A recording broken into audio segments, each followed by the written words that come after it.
नमस्ते दोस्तों, स्वागत है आपका फिर से मेरे एक नए ब्लॉग में। और ब्लॉग की स्टार्टिंग हो रही है किचन से। तो एक हाउस वाइफ की स्टार्टिंग किचन से ही होती है और एंडिंग भी किचन से ही होती है। तो आज मैं कई दिनों के बाद वीडियो बना रही हूँ क्योंकि मैं थी बिज़ी। और मैंने लास्ट वीडियो में भी बोला था कि मुझे हो रही है बहुत ज़्यादा टेंशन, और मुझे अगर रात को भी नींद मेरी खुल जा रही है ना, तो उसके बाद नींद नहीं आ रही है सोच सोच के। तो मेरे टेंशन की वजह यही थी कि मेरे घर में थी पूजा, और मुझे यही हो रहा था कि मेरे घर में काम कैसे होगा, खाना टाइमली बन पाएगा कि नहीं बन पाएगा। क्योंकि मेरे पास है छोटी बेटी। मैं काम से तो डरती नहीं हूँ, लेकिन मेरे पास छोटी बच्ची है। बच्चे तो मेरे पास दो हैं, लेकिन एक बड़ा है लेकिन और दूसरी छोटी है। तो जो छोटी वाली है ना, वो गोद में आने की जिद करती है, तो उसके साथ मुझे काम करने की बहुत ही ज़्यादा दिक्कत होती है। तो इसी वजह से मुझे बहुत ज़्यादा टेंशन हो रही थी कि मेरे काम होगा कि नहीं होगा, कैसे होगा। तो मैं यही बोलना चाहती हूँ कि भगवान के ऊपर अगर सब कुछ छोड़ दो ना, जब आपको लगे कि बस सब कुछ नहीं होने वाला, तो बस भगवान पे छोड़ दो। मैंने भी यही किया था। मैंने कहा था भगवान आप ही बनाना, आप ही सब कुछ करना, मुझे कुछ नहीं आता। आप मानोगी नहीं, मैं और मेरी मम्मी और मेरे हस्बैंड, मम्मी भी आ गए थे, और मेरी मम्मी की वजह से मेरी बहुत ज़्यादा हेल्प हो गई थी। और माँ तो होती है ना कि जब बच्चों को कोई परेशानी होती है तो वो ज़रूर आती है। तो मेरी मम्मी आए थे, और वो देखो साथ में सब्ज़ी काट रहे थे। मेरे हस्बैंड भी थे और मैं, हम तीनों ने, मतलब मुझे समझ ही नहीं आया कि भगवान ने इतना किया ना कि समझ ही नहीं आया काम कैसे हो गया, भगवान ही जाने। तो यहाँ मैं कर रही थी सब्ज़ी फ्राई, और मैंने बनानी थी मिक्स वेज। और मिक्स वेज ना मैं इतना क्वांटिटी में पहली बार ही बना रही थी, और मुझे ये पता भी नहीं था कि इनको कितना फ्राई करना है। लेकिन चलो भगवान के ऊपर छोड़ा था, सब कुछ बहुत अच्छे से हो गया। जितनी सब्जियाँ मैंने सोची थी सब कुछ टाइमली हो गई। एक भी काम ऐसा नहीं हुआ कि जो डिले हुआ, और एक एक चीज़ टाइम से हो गया। और सब हैरान थे जो भी खाना खाने वाले थे कि कैसे इतना इन्होंने बना लिया। तो ये सिर्फ हमारी मेहनत नहीं थी, भगवान का आशीर्वाद था, तभी मतलब ये सारे काम हुए।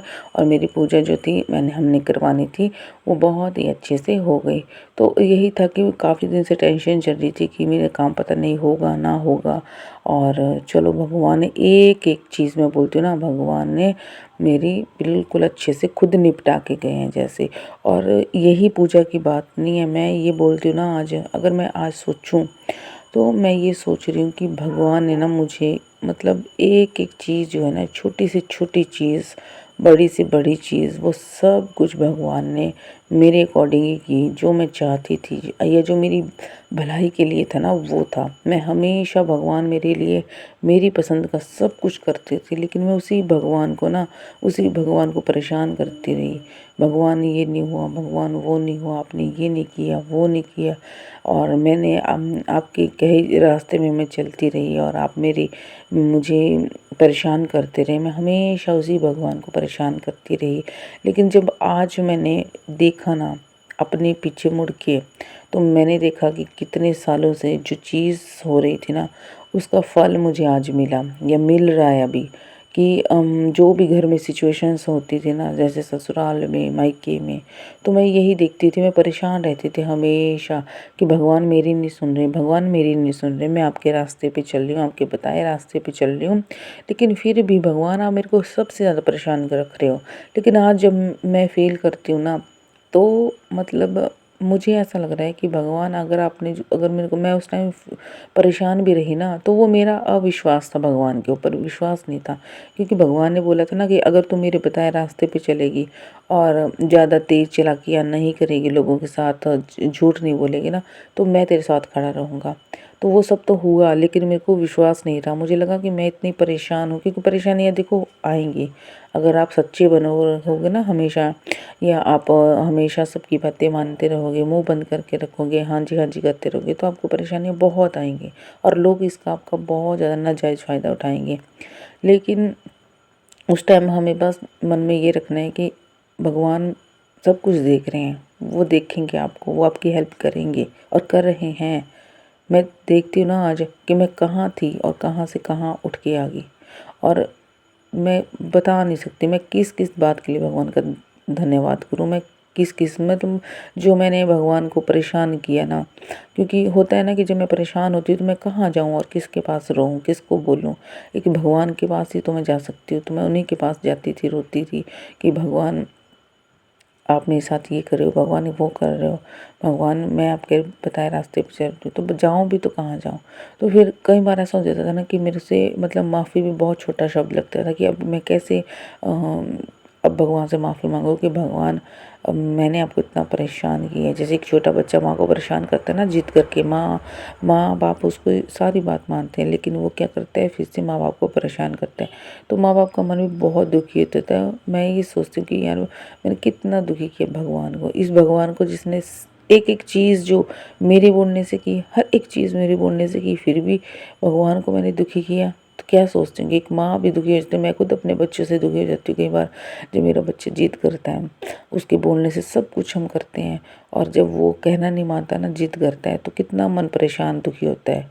तो यही मैं सोच रही थी और मैं भगवान से धन्यवाद कर रही थी। और मैं आप सब से भी ये कहना चाहती हूँ कि जब आपको लगे ना कि आपके साथ कोई भी नहीं है, अब कुछ भी नहीं हो सकता, सबसे पहले अपने कर्म सही रखो, और उसके बाद जब आपको ऐसा लगता है कि कोई भी मेरे साथ नहीं है ना, बस भगवान के ऊपर छोड़ दो कि भगवान आप ही देखो, मेरी इज्जत आपके हाथ में है। जैसे रामायण में हुआ था ना, हनुमान जी जब माता सीता जी को ढूंढने गए थे अशोक वाटिका में, तो माता सीता जी ने भी यही कहा था हनुमान जी से कि राम जी से कहना कि मेरी अब इज्जत आपके हाथ में है, मेरा मरना जीना आपके हाथ में है, आप जानो क्या होगा मेरा। तो बस वही भगवान जी के सामने बोलना चाहिए कि भगवान मेरी इज्जत भी आपके हाथ में, मेरे बदनामी भी आपके हाथ में, कुछ सब कुछ है। अगर आपको लगता है कि मेरी जगह हसाई हो ना, तो ठीक है, आप जानो, पर भगवान ना ऐसा मौका कभी भी नहीं देंगे, कभी भी वो आपको ना एक पॉइंट पे भी नीचे नहीं गिराने देंगे। ये बात आप मेरी गारंटी से मैं कह सकती हूँ। और बस अपने कर्म सही रखना, पर ये नहीं कि आप किसी को परेशान करो, दुखी करो और फिर भगवान की शरण में जाओ, तो ऐसा कुछ नहीं होगा। क्योंकि भगवान भी बोलते हैं ना कि जब तुम खुद किसी को दुखी करो तो मैं कैसे तुम्हारी हेल्प करूं। और ऐसा करो ना कि एक बात और मैं बोलना चाहती हूँ कि जब भी कोई ना आपके दरवाजे पे आए, चाहे वो कोई जानवर हो, कोई इंसान हो, ज़रूर उसको ना कभी भी खाली हाथ मत भेजो, कभी भी नहीं। आपके पास कुछ नहीं है ना, 1 रुपया भी है वो भी दे दो, पर कभी ऐसा ना करो कि नहीं मेरे पास कुछ नहीं है। कुछ भी है ज़रूर दो, चाहे कोई जानवर हो, को कुछ हो, इंसान को मिले ना मिले, जानवर कभी के दरवाजे से भूखा ना जाए। बस इतना मैं सबको कहना चाहती हूँ। और आपका बहुत बहुत धन्यवाद कि आप मेरी वीडियो वॉच करते हो। अगर आप मेरी वीडियो में 1 मिनट भी अपना दे रहे हो ना, तो वो बहुत है मेरे लिए, बहुत कीमती। क्योंकि आजकल लोगों के पास सब कुछ है, सब कुछ है, बट एक टाइम नहीं है। और अगर आप मुझे 1 मिनट का भी टाइम दे रहे हो ना, तो भगवान आपको उसके बदले बहुत हज़ारों करोड़ों दे, हज़ारों करोड़ों दे, मैं यही बोलती हूँ। और बहुत बहुत धन्यवाद आपका वीडियो देखने के लिए।